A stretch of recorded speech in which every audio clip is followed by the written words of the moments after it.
Amém, meus amados? Eu saúdo a todos com a paz do Senhor Jesus Cristo. Estamos nessa noite felizes por estarmos aqui juntos em mais essa live e eu creio que grandes coisas Deus ele tem a falar conosco nessa noite. Gostaria de estar lendo uma palavra que se encontra no Evangelho de Marcos, no seu capítulo de número 4, estarei lendo somente o versículo 40. Evangelho de Marcos 4, versículo de número 40. Talvez na versão que eu vou ler aqui está um pouco diferente da sua, mas o sentido é o mesmo. Diz assim: por que sois tão temerosos? Ainda não tendes fé? Vou ler mais uma vez. E disse-lhe Jesus: por que sois tão temerosos? Ainda não tendes fé? Amém? Então o tema desta mensagem é essa. Por que sois tão temerosos? Ainda não tendes fé? Foi a pergunta que Jesus ele fez para os 12 discípulos quando eles estavam ali atravessando o mar da Galileia, quando eles acordam o mestre por causa daquela tempestade. A palavra de Deus vai dizer que o Senhor ele se põe de pé, ele repreende o vento, ele ordena para que o mar se aquiete, para que o mar se cale. E houve então grande bonança. E então Jesus ele fez essa pergunta para os 12 discípulos: por que sois tão temerosos? Talvez na sua versão, que é a versão mais popular, que é a Revista Corrigida, talvez está assim: por que sois tão tímidos? Ainda não tendes fé? Na minha está um pouco diferente: por que sois tão temerosos? Ainda não tendes fé? Então esse é o tema da mensagem dessa noite. Por que sois tão temerosos? Ainda não tendes fé? Irmãos, diante dessa pergunta de Jesus, por que sois tão temerosos? Você já imaginou por que eu e você nós somos tão temerosos? Por que muitas das vezes o problema surge, a adversidade se levanta?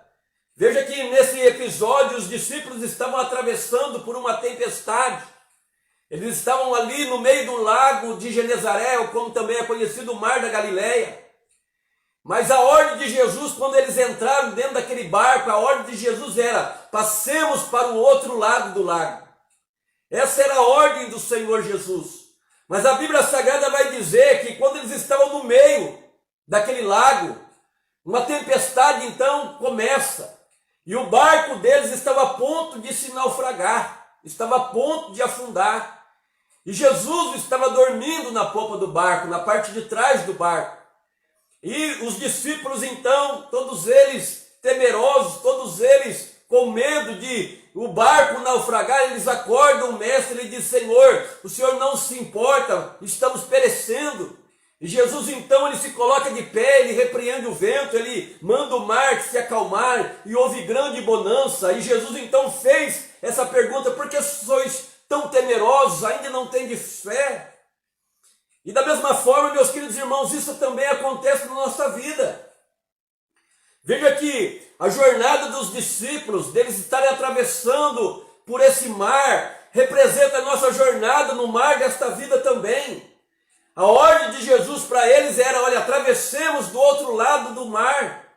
Veja que Jesus ele se incluiu na travessia, e da mesma forma eu já começo a dizer que nessa caminhada, nessa travessia pelo mar da vida, você não está sozinho. Jesus Cristo, ele está com você. Mas por que diante das tempestades, diante das lutas, diante das adversidades, dos problemas, nós somos tão temerosos? E enquanto eu, nesta noite, meus amados, enquanto nesse dia eu estava estudando essa palavra, o Espírito Santo então, ele trouxe algumas revelações ao meu coração. Por que somos tão temerosos? A primeira coisa que o Senhor ele disse: porque esquecemos a nossa posição como filhos de Deus. Sabe por que somos tão temerosos? Primeira coisa, porque esquecemos a nossa posição como filhos de Deus. Irmãos, ser filho de Deus é a coisa mais importante que eu e você podemos ser. Uma coisa é se você fosse filho do presidente da República, outra coisa se você fosse filho do Donald Trump, um dos homens mais poderosos do mundo, outra coisa se você fosse filho do maior acionista da Coca-Cola. Não, tudo isso, querido, seria uma grande coisa, mas eu quero que você entenda que uma coisa muito maior é você ser filho do Deus Criador dos céus e da terra. Então sabe por que nós somos temerosos? Porque nós esquecemos da nossa posição como filhos de Deus. Você é filho de Deus, nós somos filhos de Deus. E essa posição é uma posição muito elevada. Porque quando diz que nós somos filhos de Deus, significa que Deus é o nosso Pai. E se Deus é o nosso Pai, significa que Ele cuida de nós. Eu falei aqui quarta-feira passada que quando Deus escolhe, Ele se responsabiliza e Ele cuida.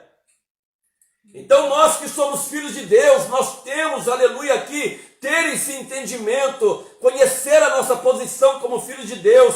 Porque, irmãos, se nós somos filhos de Deus, a primeira coisa que nós temos uma herança a receber.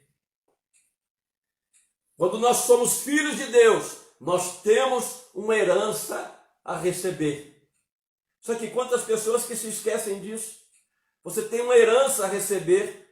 E eu gosto, irmãos, muito de uma palavra que Paulo diz em Efésios capítulo de número 1, do versículo 11 ao versículo 14. Paulo lhe diz assim: além disso, em Cristo, nós nos tornamos herdeiros de Deus, pois Ele nos predestinou conforme o seu plano e faz que tudo ocorra de acordo com a sua vontade. O propósito de Deus era que nós, os primeiros a confiar em Cristo, louvássemos a Deus e lhe dessemos glória. Agora vocês também ouviram a verdade, as boas novas da salvação, e quando creram em Cristo, Ele colocou sobre vocês o selo do Espírito Santo que havia prometido.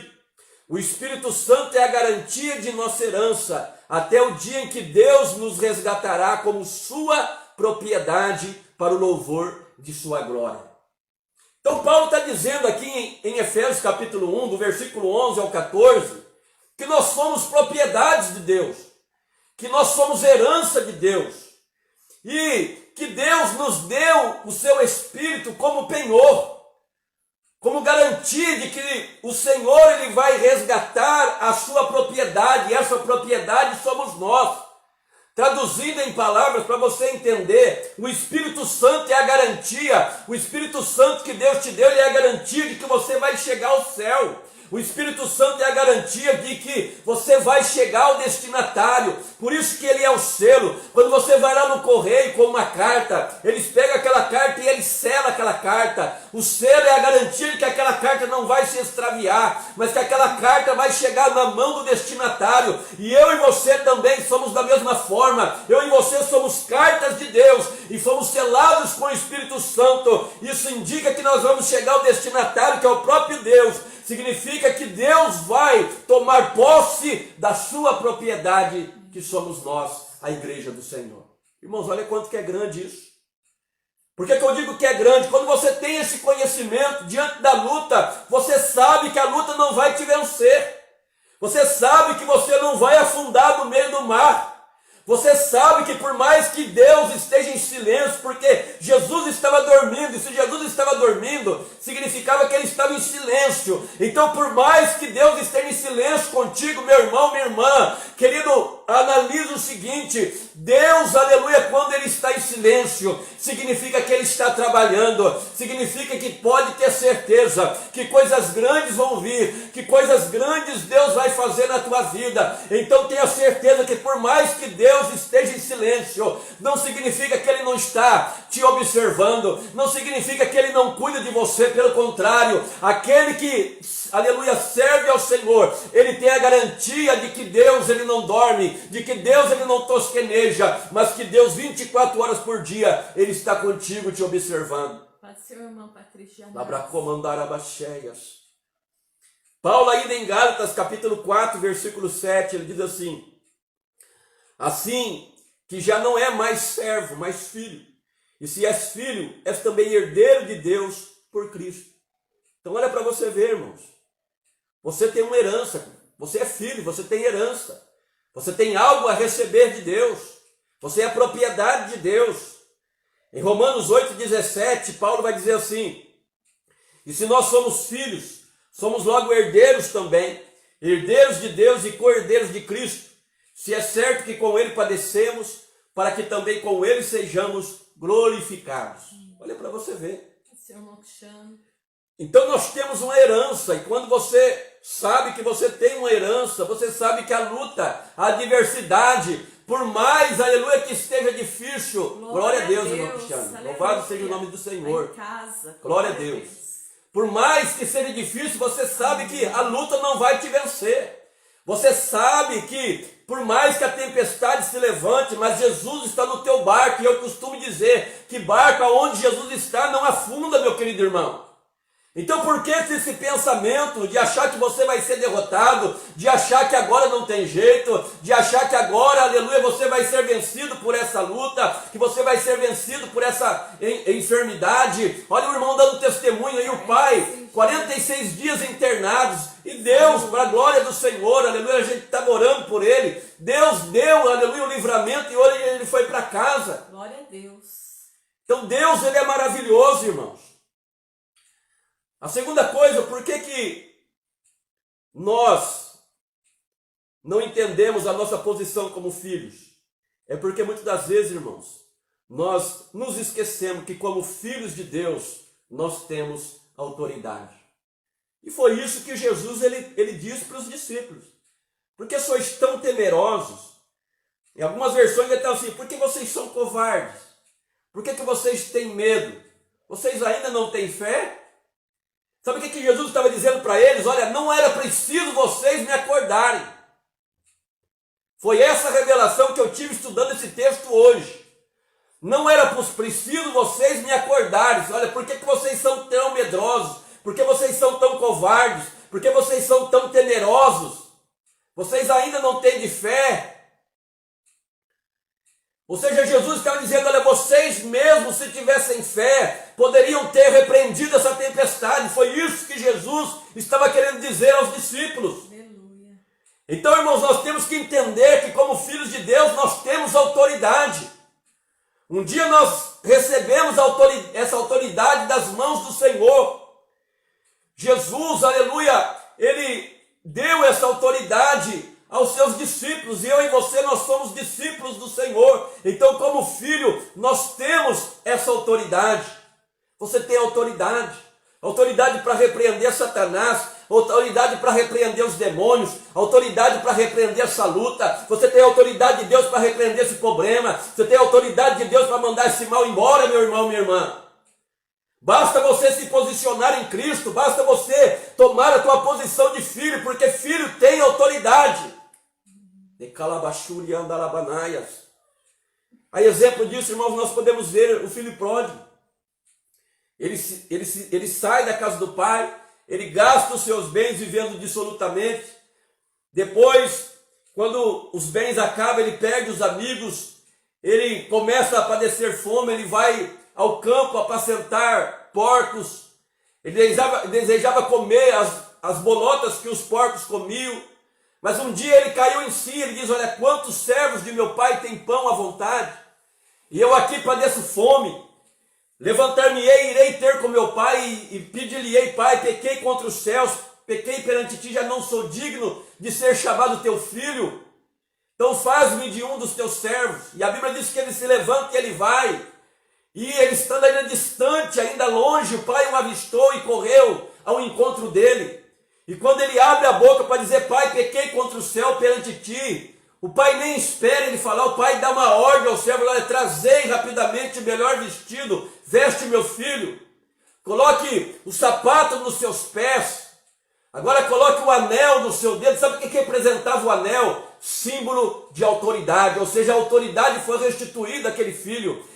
Deus, em outras palavras, ele estava dizendo, olha, você é filho, e filho meu tem autoridade. Então a autoridade foi restituída àquele filho pródigo. O pai ali não aceitou ele ser um servo, mas restituiu ele a posição de filho, porque quem é filho nunca deixa de ser filho. Eu sempre costumo dizer, quem é filho, por mais que dá cabeçada, vai voltar para a casa do pai. Se é filho, volta. Se é filho, não se perde.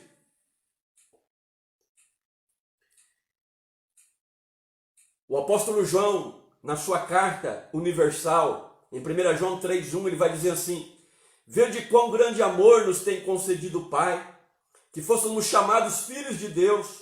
Por isso o mundo não nos conhece, porque não conhece a Ele. Então olha para você o amor desse Deus.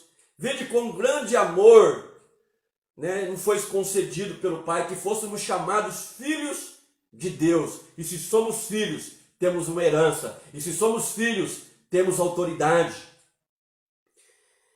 Em 1 João ainda 3,22, ele vai dizer assim: e qualquer coisa que lhe pedirmos, dele a receberemos, porque guardamos os seus mandamentos e fazemos o que é agradável à sua vista. Aí está o segredo de tudo. Se você é filho de Deus, você tem autoridade. E tudo aquilo que você pedir ao Pai, Ele vai conceder. Ele está dizendo: qualquer coisa que lhe pedirmos, dele a receberemos, porque guardamos os seus mandamentos e fazemos o que é agradável à sua vista. Então o filho, ele tem autoridade. Quando o filho pede algo ao pai, o pai dá. O pai vai dar.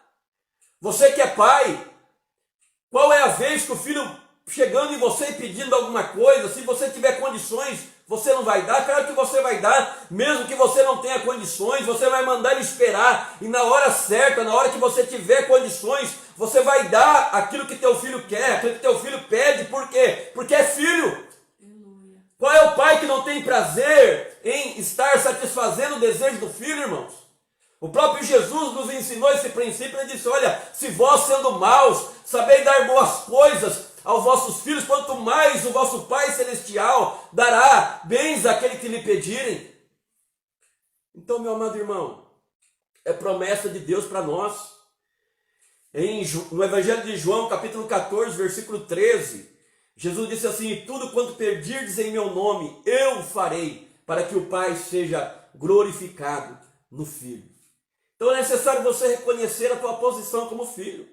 Reconhecer que como filho você tem uma herança a receber. Reconhecer que como filho você tem autoridade. Se você tiver esse conhecimento, a luta não vai te derrubar, Satanás não vai te vencer. O problema, querido, ele não vai ser maior, porque você sabe que maior que o problema existe o Deus que você serve. O Deus que você serve, ele é maior do que tudo e maior do que todos. Você sabe que como filho, você tem um pai que vela por ti, que cuida de você, e por mais que a hora seja difícil, por mais que a tempestade está assolando, você sabe que você vai vencer e que você vai atravessar por esse mar. A segunda coisa, irmãos, porque nós somos tão temerosos? Porque negligenciamos a nossa comunhão com Deus.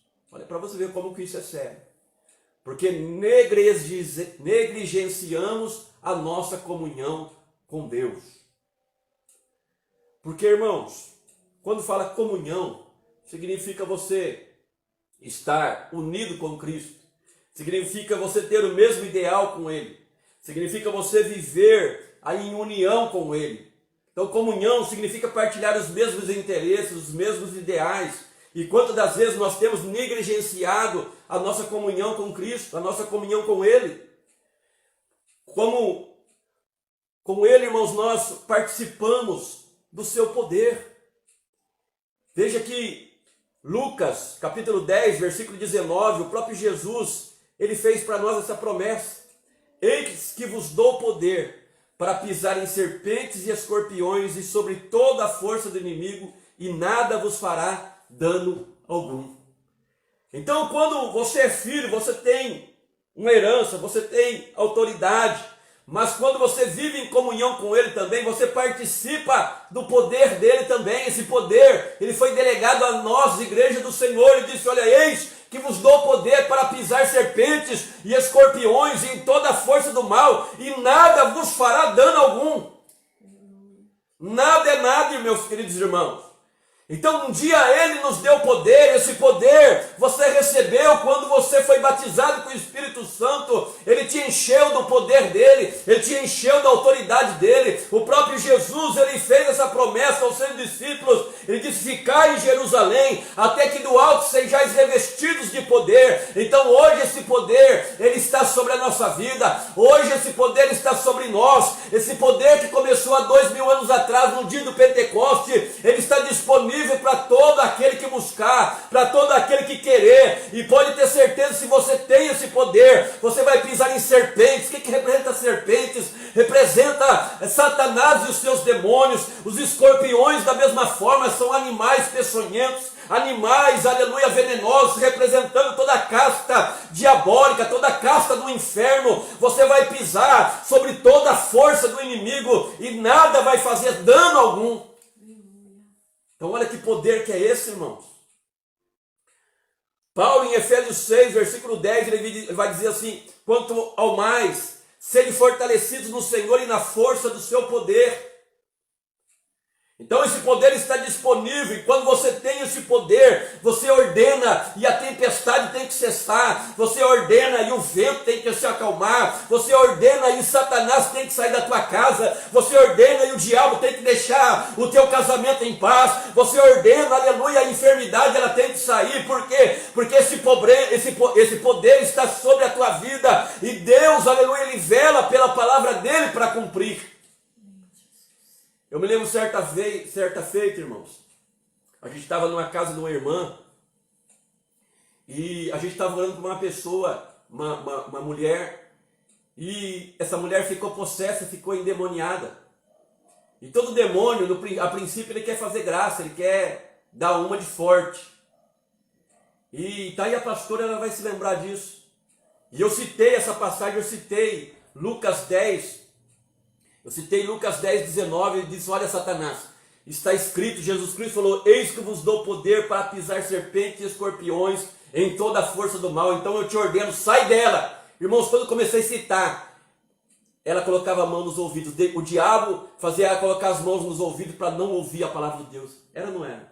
Para você ver o poder que tem a palavra de Deus, para você ver o poder que foi delegado a nós que somos servos de Deus.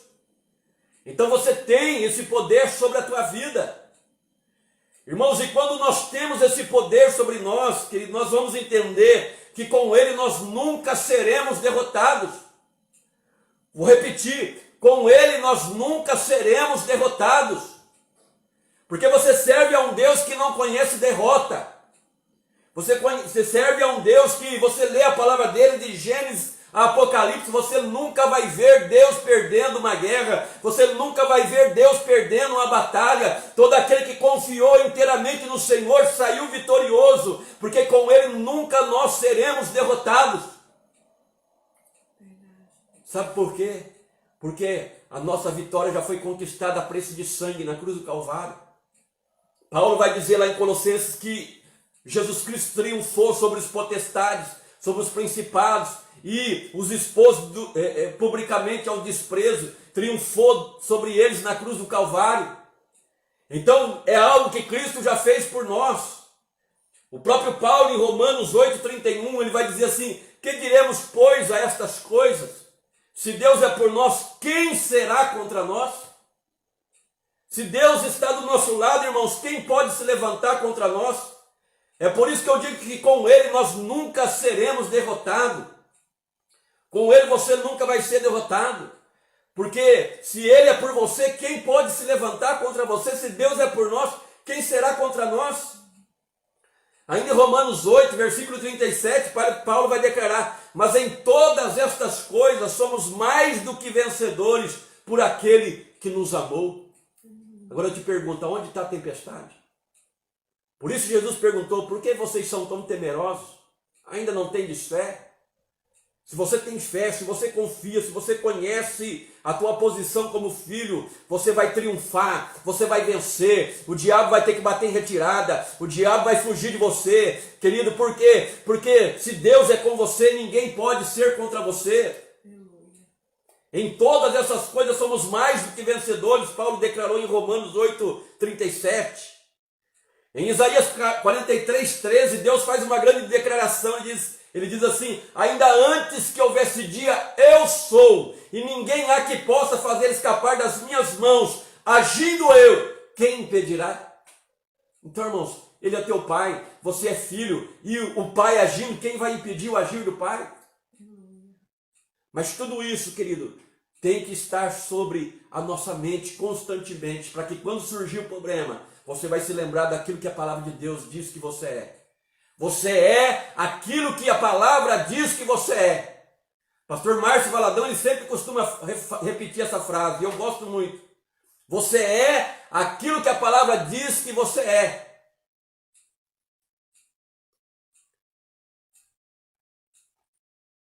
Porque, irmãos, outra coisa que eu entendo diante desta palavra, diante desse texto, é que se andarmos com Ele sempre, não vai ser na hora da dificuldade que Ele vai nos deixar.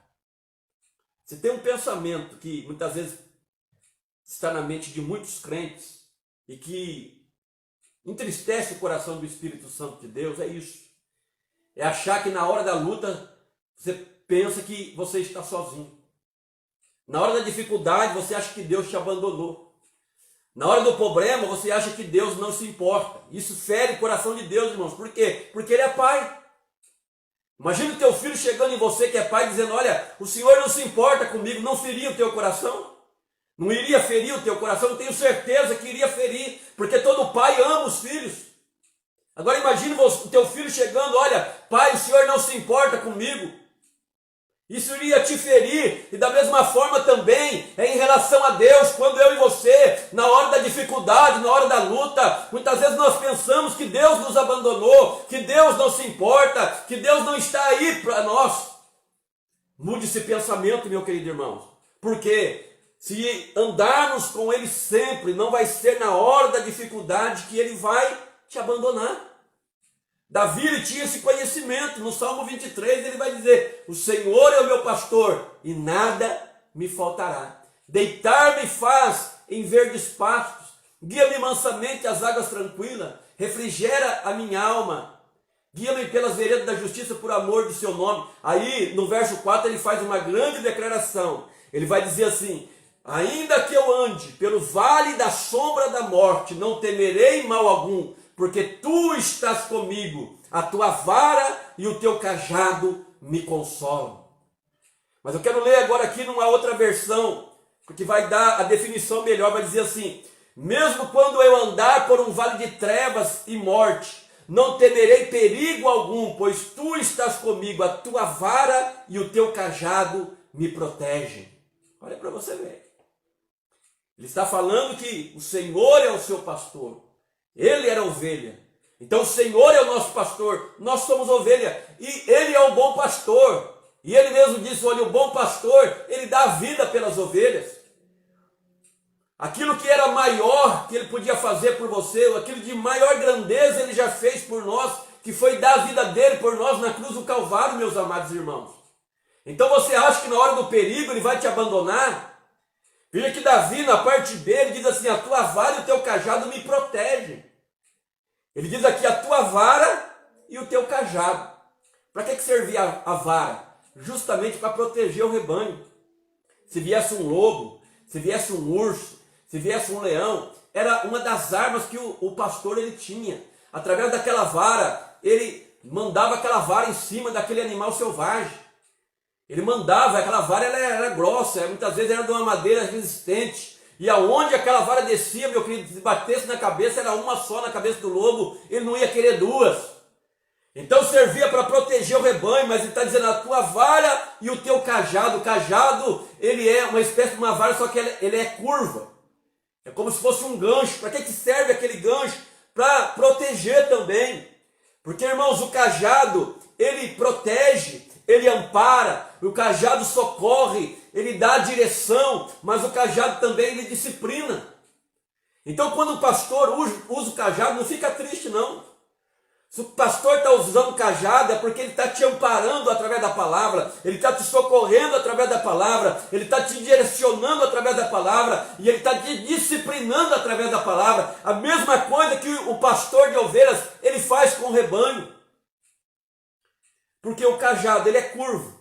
Quando eu digo que o cajado, ele socorre, muitas vezes aquela ovelha está para cair dentro de um buraco. Está para cair numa ribanceira. O que o pastor faz? Através daquela parte curva, ele engancha no pescoço da ovelha e puxa a ovelha para trás. Puxa a ovelha para ela não cair no abismo, para não cair no buraco, para não cair no poço. Então, mas o cajado também serve para amparar. Quando a ovelha tropica, ela cai, o pastor com o cajado ele puxa e ele coloca a ovelha de pé novamente. Mas o cajado também, ele direciona muitas vezes as ovelhas, elas estão se extraviando do caminho e através daquela parte curva o pastor, ele passa aquela parte nas pernas das ovelhas, dando a direção para ela tomar a direção novamente e não se desviar por outro caminho. Então olha para você ver, irmãos, tudo isso é proteção de Deus para nós. E eu entendo que Deus como Pai, Deus como Pastor, Ele vai fazer o mesmo conosco. Então o cajado ele vai nos trazer amparo, o cajado ele nos socorre, ele vai nos dar direção, mas o cajado também disciplina. E a terceira coisa, por que nós somos tão temerosos? Porque olhamos para os problemas e não para Ele. Olha para você ver como que é forte isso. Porque olhamos para os problemas e não para Ele. A mesma coisa estava acontecendo com os discípulos. Eles estavam olhando para a tempestade. Em vez deles olhar para Jesus e saber que Jesus estava com eles, que eles não iriam perecer, que a ordem de Jesus foi: passemos para o outro lado. Jesus já deu a eles a certeza que eles chegariam do outro lado. Eles tinham autoridade para repreender aquela tempestade. Mas o que eles fizeram? Eles olharam para a tempestade, ou seja, eles olharam para o problema em vez de olhar para Jesus. E o próprio Deus, em diversas passagens, irmãos, ele vai dizer isso. Em Isaías 45, versículo 22, Deus ele vai dizer assim: olhai para mim e sereis salvos vós, todos os termos da terra, porque eu sou Deus e não há outro. O próprio Deus está dizendo: olhai para mim e sereis salvos. Então, em vez de você olhar para o problema, em vez de você olhar para o tamanho do problema, para a dimensão do problema, olhe para o tamanho do teu Deus. Mude a tua visão. Sempre costumo dizer isso: pare de ter uma visão de galinha, você é águia, tenha visão de águia. A galinha só olha para as coisas da terra, a galinha só olha para aquilo que está à frente dela, mas a águia não. A águia lá de cima, ela olha para o horizonte, ela enxerga longe, ela tem uma visão ampla, ela tem uma visão plena, ela tem uma visão do alto. Então tenha uma visão do alto, porque quando você tem uma visão do alto, sabe como que você vai enxergar o teu problema? Desse tamanhinho. Eu sempre gosto de dar esse exemplo. Imagine você que o problema seu seja do tamanho do arranha-céu. Você está diante do teu problema, é do tamanho do arranha-céu. Você está diante dele, você está de frente dele, você olha aquela imensidão. Mas pegue um avião e suba a 6.000, 8.000 metros de altura e olha para o tamanho daquele arranha-céu, você vai enxergar ele desse tamanho. Por quê? Porque você está tendo uma visão de cima, você está tendo uma visão do alto, você está tendo uma visão espiritual, e assim é a visão que eu e você devemos ter. Pare de olhar para o problema, olhe para Deus. Quando você olha para Deus, você vai enxergar o teu problema desse tamanhinho, sabe por quê? Porque você vai enxergar a grandeza dele, o Deus que fez os céus e a terra com o poder da sua palavra, o Deus que fez 40 anos cair maná do deserto para matar a fome do seu povo, o Deus que tirou a água da rocha, o Deus que fez o sol parar, o Deus que abriu o mar vermelho. Querido, é o mesmo Deus que eu e você servimos, e a mão dele não está encolhida para que não possa salvar, diz a sua palavra. Então ele está dizendo: olhai para mim e sereis salvos vós, todos os termos da terra, porque eu sou Deus e não há outro. Irmãos, se tem uma coisa que nós temos que fazer é olhar para Jesus. Olhar para Jesus. O escritor de Hebreus, em Hebreus 12, versículo 2, vai dizer assim: olhando para Jesus, o autor e consumador da fé, o qual pelo gozo que lhe estava proposto suportou a cruz, desprezando a afronta, e assentou-se à destra do trono de Deus. Então está dizendo que nós temos que olhar para Jesus, que é o autor e consumador da nossa fé. É para ele que eu e você nós temos que olhar. Sabe por quê? Porque ele é o nosso alvo. Paulo em Filipenses, ele vai dizer assim: e esquecendo-me das coisas que para trás de mim ficam, e avançando para que as que estão diante de mim, prossigo para o alvo, pelo prêmio da soberana vocação de Deus em Cristo Jesus. Paulo declara isso em Filipenses, que ele prosseguia para o alvo. Ele diz: olha, esquecendo-me das coisas que para trás ficam, e avançando para as que estão diante de mim. Esse tem que ser o nosso objetivo. Jesus é o nosso alvo. Nós devemos esquecer o que passou. Nós devemos esquecer as coisas que já ficou para trás. Quantas pessoas, irmãos, que estão presas nas coisas do passado. O passado não vai voltar mais. O que passou, passou. Você não consegue mais consertar aquilo que lá atrás aconteceu. Não, mas você tem a oportunidade de fazer tudo diferente a partir de agora. Então foque no alvo que é Cristo e siga em frente. Pare de ficar olhando para trás. Enquanto você fica olhando para trás, você está perdendo tempo. Eu costumo dizer que aqueles que olham para trás, para aquele que fica se martirizando por coisas que já aconteceram, está sofrendo duas vezes. Já aconteceu, sofreu quando aconteceu e está sofrendo de novo porque está remoendo o que já aconteceu. Não tem porquê, meu querido irmão. Se Deus tem coisas novas, a cada novo dia as misericórdias do Senhor se renovam. Então Ele é o nosso alvo. Ele é o nosso alvo. Então pare de olhar para o problema. Pare de olhar para o problema. Olhe para Cristo. Ele é o nosso alvo. Não olhe para o homem, irmãos. Quantas pessoas olhando para o homem hoje? Tem pessoas sucumbindo na fé porque está olhando para o homem. Irmãos, o homem é passivo de erro. O homem é falho. O homem muitas vezes vai nos decepcionar. Mas Jesus Cristo jamais nos decepciona. Então pare de olhar para o homem. Quantas pessoas, em vez de ter Cristo como alvo, em vez de estar olhando para Ele, em vez de estar seguindo o exemplo dele, muitas vezes está se firmando, muitas vezes do irmão que está ao lado. Não faça isso. Porque se o irmão errar, você vai cair junto com ele, porque você, em vez de olhar para Cristo, você está olhando para ele. Quando você está olhando para Cristo, por mais que você vê pessoas caindo, por mais que você vê pessoas, muitas das vezes, fazendo coisas que não devem, você não vai se desviar. Por quê? Porque o teu alvo é Cristo. Ele é o teu exemplo a ser seguido. Pedro vai dizer, olha, para isso Cristo morreu e padeceu, deixando-vos os exemplos para que sigais as suas pisadas. Então pare de olhar para o homem, meu querido irmão. Tem muitas pessoas aí que estão sucumbindo, o barco está naufragando, porque em vez de olhar para Cristo, está olhando para o homem. Está olhando para o homem, está depositando muitas vezes a confiança no homem. E se você fizer isso, você vai naufragar na fé. Irmãos, eu conheço pessoas, irmãos, que estavam bem dentro da igreja, mas em vez de focar em Cristo, começaram a olhar para o problema, começaram a olhar para o irmão. E quando você enxerga o irmão, muitas vezes você observa o irmão, você vai ver erro. Porque, irmãos, todos nós estamos caminhando rumo à perfeição, mas a cada dia a palavra de Deus diz que nós somos aperfeiçoados. A cada dia a palavra de Deus diz que nós somos transformados de glória em glória, na mesma imagem do Senhor. Quando você se põe na mão dele, quando você busca a presença dele, a cada dia ele vai te renovando, a cada dia ele vai tirando as imperfeições, a cada dia ele vai tirando as impurezas. Então você é um vaso que está sendo trabalhado e moldado na mão do oleiro. Muitas vezes o barro, o vaso vai se quebrar na mão do oleiro, mas ele não te lança no lixo, ele não te lança fora. Muitas vezes ele vai amassar, vai doer, mas ele vai te fazer um vaso novo. Esse é o propósito de Deus. Foi isso que Deus disse para Ananias, quando Ananias falou, Senhor, mas esse homem aí, se eu quero que eu ore por ele, porque Deus tinha mandado ele orar para Paulo.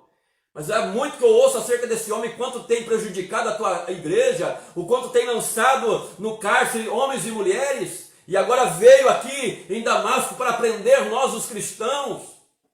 E sabe qual foi a resposta de Deus para Ananias? Vai, porque esse é para mim um vaso escolhido. Então, meu amado, todos nós somos vasos escolhidos e o oleiro, ele vai nos moldar conforme o querer dele.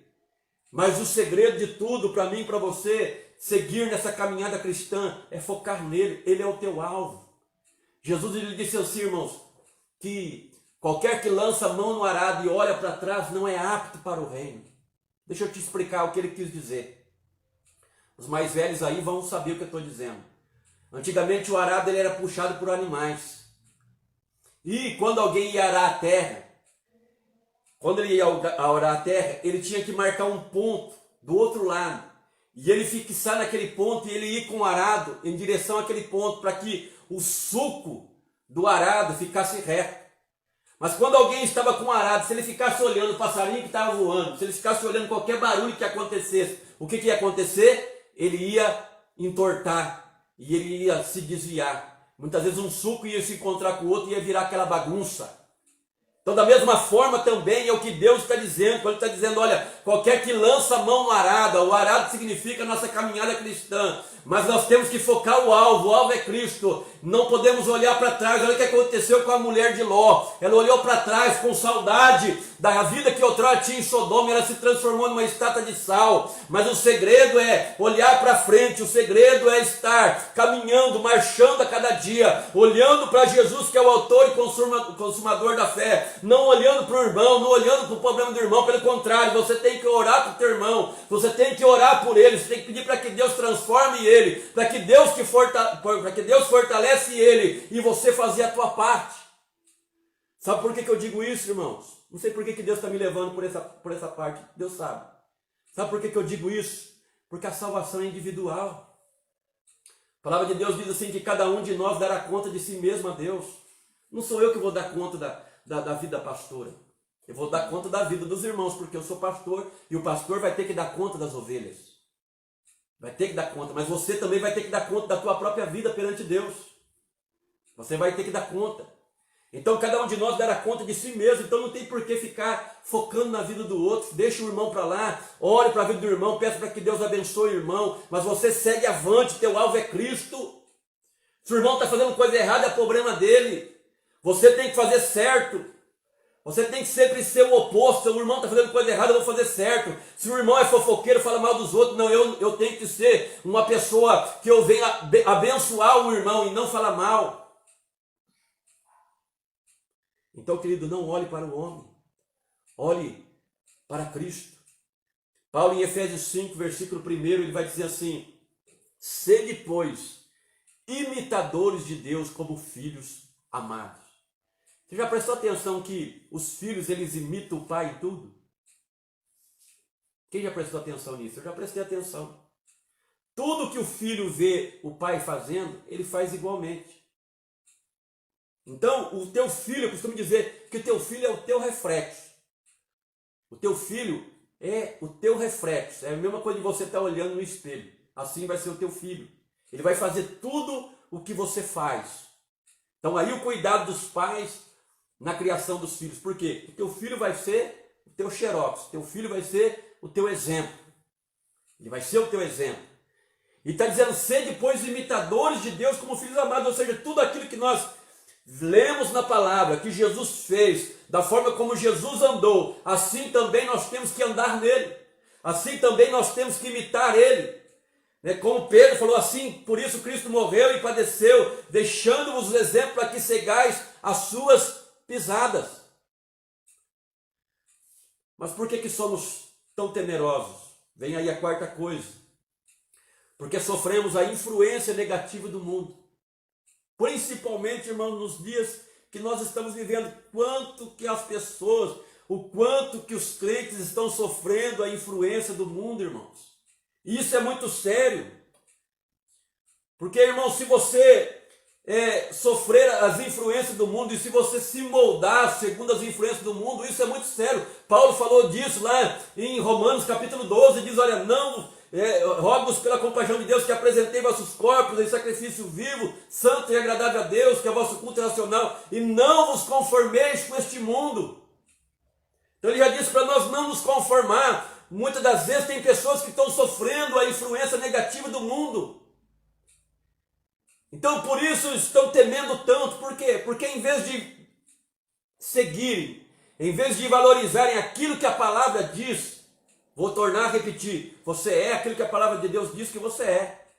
Então, por mais que o homem esteja dizendo ao contrário, você não pode se guiar pelo homem, você não pode se orientar pelo homem, você não pode receber a influência negativa do homem, você tem que dar crédito à palavra de Deus. Então, tem muitos sofrendo a influência negativa do mundo. E o mundo, irmãos, ele não conhece Jesus. O mundo não conhece Jesus. O próprio Jesus, ele disse assim, que ele mandaria o Espírito Santo Está lá em João 14:17, diz assim: o Espírito da verdade, que o mundo não pode receber, porque não vê, nem o conhece, mas vós o conheceis, porque ele vive convosco e estará em vós. Olha que promessa gloriosa. Então nós não podemos receber a influência negativa do mundo e se apegar a ela. Você assiste noticiário hoje, dependendo do noticiário que você assistir, irmãos, você acha que o mundo está acabando. É um pânico, é uma coisa tão terrível que eles têm feito com a população brasileira, que muitas pessoas estão ficando depressivas, de tanta desgraça, de tanta notícia ruim. Mas isso muitas das vezes não é a realidade dos fatos. Você não pode se guiar por aquilo que o homem diz, você tem que se guiar por aquilo que a palavra de Deus diz. Então tem pessoas que recebem a influência negativa do mundo, outros recebem a influência negativa de crentes incrédulos, porque hoje está cheio de crentes incrédulos, que até mesmo duvidam de Jesus. Está cheio hoje. E em Romanos 3, versículo 3, Paulo ele faz uma pergunta, ele diz assim: pois que, se alguns foram incrédulos, a sua incredulidade aniquilará a fidelidade de Deus? Então Paulo está dizendo, olha, por mais que haja pessoas incrédulas, você acha que a incredulidade deles vai aniquilar a fidelidade de Deus? Não, meu querido irmão. Por mais que tenha pessoas incrédulas, por mais que tenha pessoas que não acreditem no poder de Deus, por mais que tenha pessoas que não acreditem em revelação, por mais que tenha pessoas, queridos, que não acreditam, aleluia, no trabalhar de Deus, você tem que ser diferente. Por quê? Porque a fidelidade de Deus continua a mesma. O Deus que te prometeu, ele é fiel para cumprir aquilo que ele te falou. O Deus que prometeu, o Deus que fala na sua palavra, ele vela por ela para cumprir. Então não caminhe com incrédulos. Não caminhe com pessoas incrédulas. Muitas vezes pessoas que em vez de te colocar para cima, te põem para baixo. Muitas vezes diante dessa dificuldade, irmãos, que tem pessoas crentes em Cristo Jesus, incrédulos. Tem um tal os próprios crentes, agora nós vamos viver um novo normal. Que novo normal do inferno é esse, querido? Eu vou viver o normal de Deus. Aquilo que Deus tem para a minha vida, eu vou viver. Eu vou viver. E nós temos que ser assim. Então não se amolde aos padrões do mundo. Não se amolde àquilo que o mundo está dizendo. Não, confie na palavra de Deus. Creia na palavra de Deus. É nela que você tem que confiar. E a quinta e última coisa para nós finalizarmos. Por que nós somos tão temerosos? Porque não conhecemos suficientemente a Jesus. Olha como que é sério isso. Porque não conhecemos suficientemente a Jesus. Como eu falei quarta-feira, os crentes que só conhecem a Jesus de ouvir falar. Você conhece Jesus? Eu conheço. É aquele que morreu crucificado na cruz. Isso não basta. Você tem que conhecer, de ter intimidade com Ele. Você tem que conhecer, de saber que Ele é o Todo-Poderoso, de que Ele é o Emmanuel, de que Ele é o Deus conosco, de que Ele está conosco. Ele que declarou em Mateus 28:18, eis que todo o poder foi me dado no céu e na terra. Esse é o Senhor Jesus que nós servimos. Jesus no Evangelho de Mateus 22, versículo 29, ele vai dizer assim: errais por não conhecer as Escrituras e nem o poder de Deus. Quantos crentes que estão errando nisso, irmãos? Porque não conhece as Escrituras, não conhece o Deus que serve, não conhece que o Senhor Jesus que nós servimos, Ele é o mesmo ontem, hoje e eternamente. Tem pessoas que vê essa passagem que nós lemos, Jesus acalmando a tempestade, mas tem pessoas que acham que isso aconteceu lá há 2000 anos atrás e não pode acontecer mais, não. Está dizendo que Jesus é o mesmo ontem, hoje e eternamente, ou seja, Ele não mudou, a sua mão não está encolhida, Ele continua operando milagre, Ele continua abrindo os olhos do cego, Ele continua levantando o paralítico, Ele continua acalmando o mar, Ele continua acalmando tempestade, Ele continua dando vitória para o povo que conhece a Ele. Por isso a importância de conhecer Jesus. Então, meu querido irmão, que você venha tirar o temor de dentro do teu coração. Irmãos, o profeta Isaías, ele diz algo muito maravilhoso da parte de Deus. Ele diz assim, ele pergunta: pode uma mãe se esquecer do filho a quem amamenta? Aí ele vai dizer: todavia, se ela se esquecer, eu, o Senhor, teu Deus, não me esquecerei de ti. Eis que na palma das minhas mãos te tenho gravado. Querido, você está na palma da mão de Deus. O teu nome está lá, Felipe, Cristiana, está na palma da mão de Deus. Ele é pai, ele cuida de você. Você é filho, você tem uma herança, você tem autoridade, você tem poder, querido. Então caminhe como filho. Não pense esse pensamento de gafanhoto, de achar que na hora da adversidade Deus te abandonou. Não, Ele está contigo. Creia da mesma forma que Davi ele cria. Ainda que eu andasse pelo vale da sombra da morte, não temeria mal nenhum, porque sei que tu estás comigo, o teu cajado, a tua vara me protegem. Então, meu amado irmão, é a palavra de Deus que eu deixo para o teu coração hoje. Você é mais do que vencedor. Agindo Deus na tua vida, quem vai impedir, meu querido irmão? Então que você possa deixar, aleluia, a fé do teu coração, querido, crescer a cada dia. E como que ela vai crescer? É você ouvindo a palavra de Deus. A fé vem pelo ouvir, o ouvir da palavra de Deus. Conheça a palavra de Deus, conheça o Deus da palavra. Tenha intimidade com Ele, conforme eu disse quarta-feira. E você vai ver o que Deus vai fazer na tua vida. Fique com essa palavra no nome de Jesus.